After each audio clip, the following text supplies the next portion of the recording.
So hi, my name is Nikoleta Glynatsi. I'm not going to talk about volcanoes, that's misleading. I am a PhD student here at Cardiff. Actually, I'm based in the Department of Mathematics, but I'm not here to talk to you about maths either today. I'm actually here to talk to you about a trip that I took in the field of earth science, and I used Python as my companion. So few of you already know me. For those who don't, I'm sure you already picked up the fact that I have an accent. It was a surprise to me as well. When I saw a video of one of my talks quite recently, I was like, yes. So would you like to take a guess where I'm from? Feel free, you can't offend me, no way. Yes? Italy? No, but close? Cardiff. No, Greece is correct. I also had a few hints in case you were struggling, but you did great. So yes, I'm from Greece. More specifically, I come from a very small island which is called Kos, and it's located here. I'm very close to Turkey and really far from Athens. And Kos is quite famous for various reasons. One of the reasons is Hippocrates, the father of medicine, was originally from Kos. Kos was one of the Greek islands that really accepted tourism, and actually is a very famous place to go, especially for people from the UK for holidays. In 2015, it was affected by the immigration wave that was coming mainly from Syria. And in 2017, the island was struck by an earthquake. So there were a lot of damages. This is in the city center of the island. I live quite close to here. My sister's future husband works here. So 100 people were injured. Fortunately, 2 people lost their lives. A lot of people stayed on, lost their houses or their jobs. So it was a natural disaster. I went home a few days after the earthquake, and to be fair, I didn't have that feeling of terror, right? Because I wasn't there while the earthquake took place. But actually I had another feeling, and it was the feeling of interest. Because something happened to my island, people were talking about it. And I realized I have no idea how earthquakes happen. Can we predict another earthquake? People were saying you had the size. What's the size based on? So all these things really, got me curious, and I was like, okay, best thing I can do is I'm going to go on a trip. So in order to go on a trip, I need 2 things. First of all, I need a dolphin, and the dolphin is the thing that is going to get me there. And I decided that for me is going to be open research, and because it's there, it's free knowledge. And the second thing that I need is a companion. I need a friend. I need someone who's going to make the trip easier, who's going to give me fun. And that's when I have an argument with myself. I was like, ooh, so what's going to be my companion? And that's when my inner software developer said, well, it's going to be Python. And I chose Python to be my friend.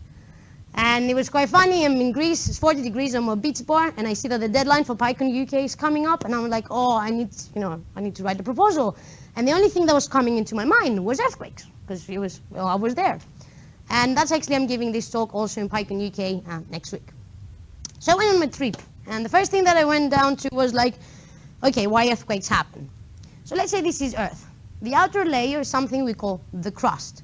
So the crust is not a single piece of material. It's underneath our oceans and our continents. It actually looks like puzzle pieces. So we have all these little puzzle pieces that are close to each other, and they move. And they move all the time, actually. I'm guessing a movie right now. So these little pieces, the puzzles, we call them, how do we call them? Tectonic plates. And the tectonic plates move, but sometimes they get stuck. So in order to explain what happens, I'm going to have to cut Earth down in half. And this is the inner core and the outer core. We don't go there, it's very warm. This is the mantle. The mantle makes out 84% of our Earth, and there is the crust, where our puzzle pieces are. So these tectonic plates sometimes get stuck, and there's pressure building and building and building. And that's at some point this energy has to be released. And when this energy is released from the mantle up, that's where seismic waves happen. And that's why we shake. And that's how earthquakes occur. So I know it sounds horrible, and you think, oh, these plates are moving all the time and they get stuck. Actually, they get stuck all the time. And there are hundreds of earthquakes happening every day, but we just don't feel them because they're small. So once I realized, oh, there's a lot of earthquakes going there, and I'm an applied mathematician, I just thought, oh, a lot of data I can get my hands on. So the first Python library that I used was a library called QuakeFit. What QuakeFit allows you to do is collect data from a place like called UCGS. UCGS is the United States Geological Survey. So it's really straightforward. You can pip install it. I can actually just say, fetch me data. So you can get data up to 30 days ago. So fetch me data on a monthly period. And I put a 2.5 here something, which is the magnitude. And I'm like, oh, what is the magnitude? So the magnitude is what we measure earthquakes on and how we compare them. How do we say, oh, an earthquake was weak or an earthquake was strong? And what the magnitude actually measures is that energy that's being released from the mantle. So you can categorize your earthquakes. To give you an example, the one that struck my island had a magnitude of 6.7. So it was a strong earthquake. So now I know what magnitude is. So using QuakeSpeed, so this is an instant from the data that I collect. I collected data, monthly data, that had a magnitude for more than 2.5. And one of the instances is actually an earthquake that happened a few days ago on my island, again. We can see that the magnitude is 4.4. We can see that it was an earthquake. We're going to say it was on Kos Island in Greece. Was there a tsunami? I'm guessing no. And you can actually see that, no, it was not a tsunami. And we can also see the coordinates. Another interesting fact that I learned is that the coordinates are based on a unit, which is the longitude and the longitude. I'm not sure I'm pronouncing very well, but again, I'm foreign, it's fine. So now we can get these coordinates, and I know actually where my island now is, which is very interesting. So you can collect a lot of data. Can you do it with other tools? Yes, other libraries exist. Again, this is another one that's called Earthquakes. Earthquakes is very similar to QuakeSpeed. It's collecting data from the same place. Because it's from the same place, it can only go back to 30 days. The syntax is very similar, and you can say, okay, I want hourly, what happened in the past hour, and I want all of them. It doesn't matter the magnitude. Differences between the libraries, I like QuakeSpeed a lot because it had a better documentation for me. But Earthquakes is quite nice because it's not implemented only for Python, but it's also for other programming languages. And QuakeSpeed had a really nice tutorial, what happens if I want to collect data. So let's say I was a PhD student in earth science, and when the earthquake happened, I was like, oh, maybe I want to keep collecting data on the earthquake on Kos, so I can, maybe draw a dynamic plot or something. And he has a really good tutorial how we can continuously collect data using earthquakes. But now I'm going to go back and I'm going to use QuakeSpeed from now on. So I have all this data. What I'm going to do with them? Again, as my applied mathematician say, oh, we would like to plot them. So QuakeSpeed come with a built-in function that you can create a Google map. And it's actually quite straightforward. What does it look like? So here it is. So you can see these are all the data that I collected using, in the past 30 days. You can zoom in, it's a Google map, you can zoom in, and let me go and see if I can find my island. That's definitely not where my island is.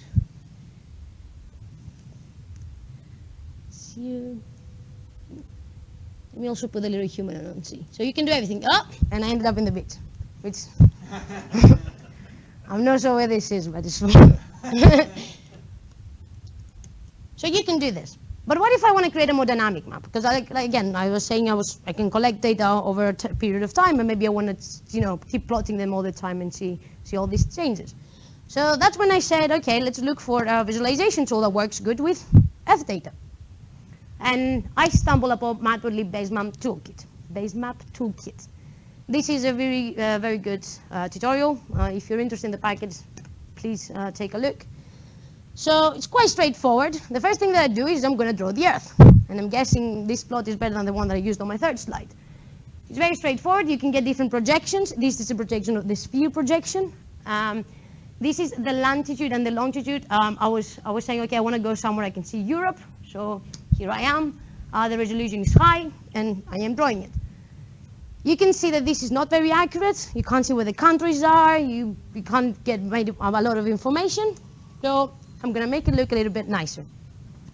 Again, quite straightforward. I draw the countries, the full continents. I'll do color orange. I can do the boundaries. I can draw the meridians, which are the lines that go down, and I can also do the parallel lines. And here it is. I drew Earth. I said I talked about projection. This is the sphere projection, but other projections you can actually get using the tool. This is called the, I want to say Robinson. This is a Robinson projection.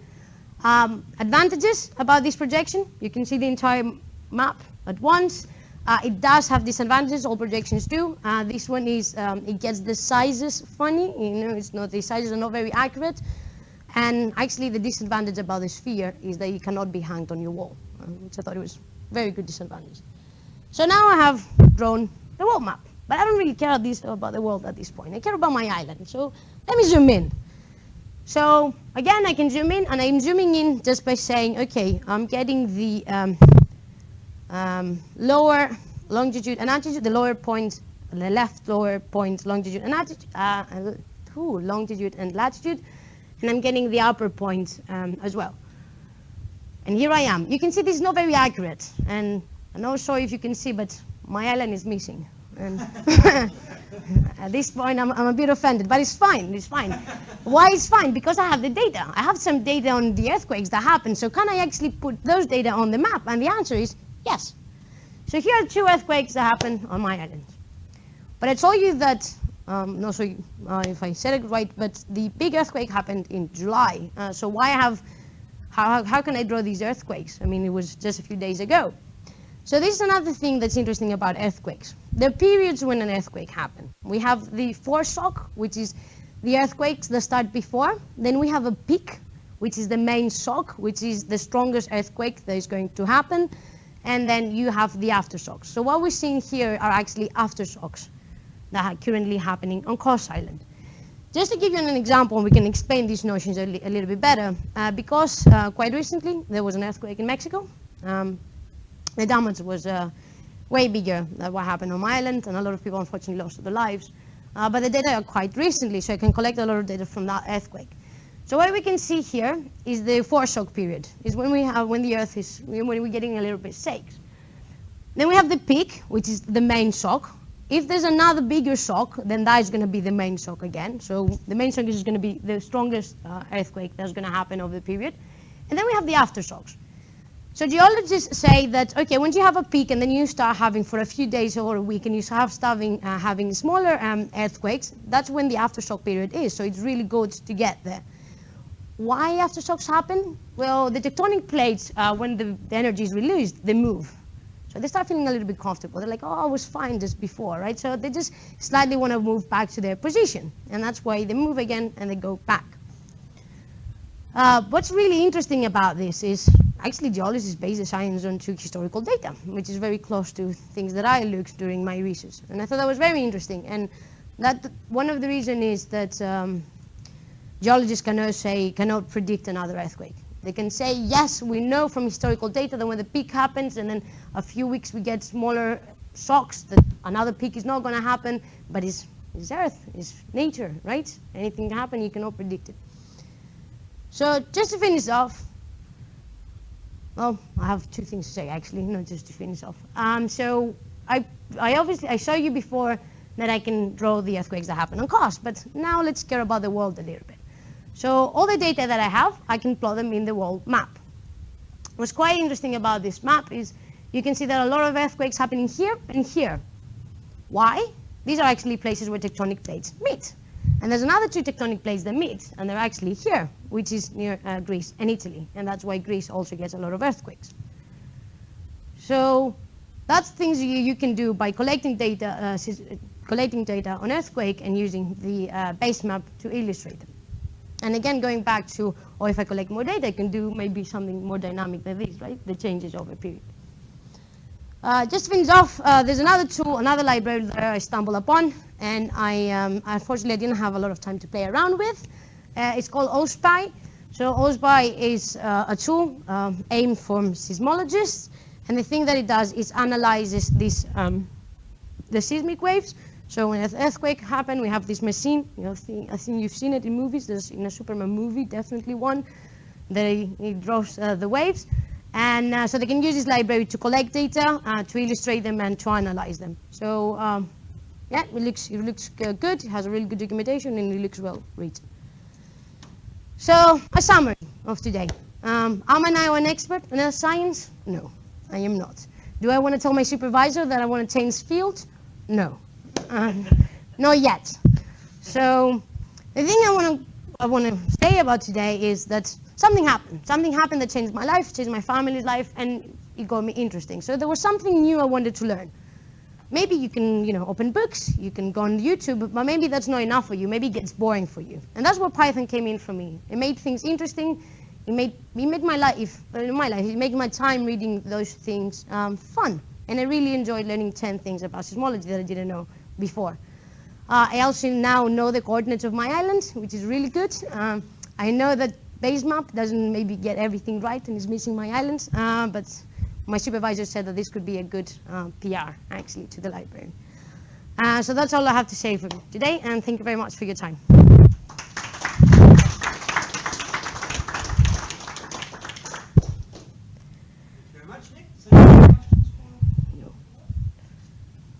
Yes.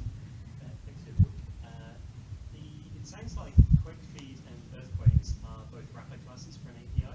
Yes. Did you have a look at the original API and see if there are any features that would be interesting other things that you could do with the API that you can't do with the packages? I didn't. I did take a look the source code a bit. I know they're using request, but no, I didn't go into that much detail. It'd be interesting to go. Sorry. Yes. What happened to the other two Nikoletas on GitHub? Oh, I see. So I couldn't just use Nikoleta because somebody already took it. So I need to come up with something. And 3 is my favorite number. And I just said, well, I'm a nerd, just go with volume 3. Do you have more plans for your work that you've done here? I would like to take a look at OSPI at some point, but I think there's some science that has to come with it. I need to understand a little bit how they analyze the seismic waves and everything. I'm not sure that I would keep it up. I think it was a fun project. Okay, because that was quite clear. This was fun personal interest. Do you need to have expertise in earth sciences to make more sense of this after you've got to a certain point? Yes, I think yes. I think it's not something that you can't find online, right? It just will take some time to read, understand a few things. But there are so many Python libraries there, and they come with documentation. So there are things that you can keep up and learn, pick up and learn.